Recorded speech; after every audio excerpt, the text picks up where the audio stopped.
Assalamualaikum warahmatullahi wabarakatuh. Perkenalkan, nama saya Umi Zakiyah dari Fakultas Ekonomi dan Bisnis Islam, Prodi Manajemen Keuangan Syariah. Di sini saya akan membuat video beberapa sharing tentang laporan keuangan. Simak dulu, Mbak.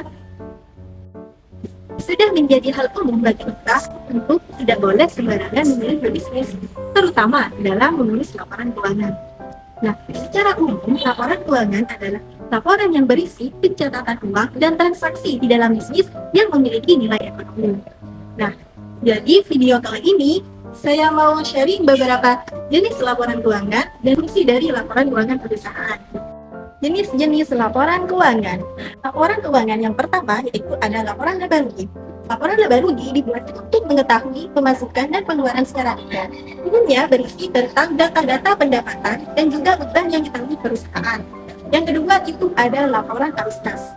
Laporan arus kas ini berisi tentang informasi dan pemasukan dan pengeluaran selama satu periode.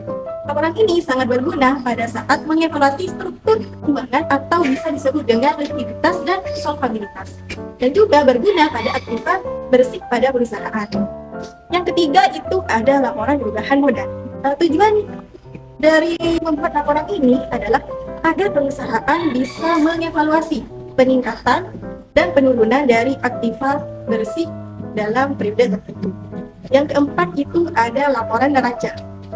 Laporan ini adalah gabungan dari semua laporan keuangan biasanya dibuat setahun sekali. Laporan ini berguna untuk menentukan langkah finansial tahun selanjutnya. Yang terakhir itu nomor 5, catatan atas laporan keuangan. Laporan ini mengacu pada informasi tambahan yang menjelaskan angka laporan keuangan bagi perusahaan. Informasi yang dicakup pada catatan atas laporan keuangan itu sangat penting dalam mendeteksi masalah kesehatan keuangan dalam perusahaan. Nah, membuat laporan keuangan tentunya memiliki 3 fungsi yang akan membantu perkembangan finansial perusahaan. Fungsi yang pertama yaitu untuk menilai kondisi usaha baik atau buruknya kondisi perusahaan. Kamu bisa melihat di dalam laporan keuangan. Contohnya, jika dalam laporan keuangan kamu mengalami kerugian, artinya perusahaan sedang mengalami kemunduran.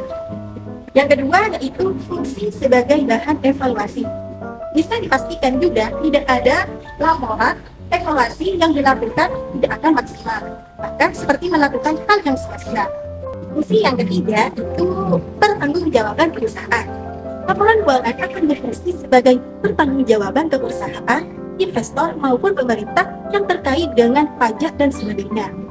Nah, secara keseluruhan, laporan keuangan adalah rapat bisnis kamu. Dengan membuat laporan keuangan, perencanaan bisnis kamu akan lebih matang. Lakukan informasi berdasarkan data faktual pada laporan kamu demi memudahkan dan meminimalisir kesalahan pada pencatatan laporan keuangan kamu. Jika kalian tertarik dengan video ini, jangan lupa like dan komen ya.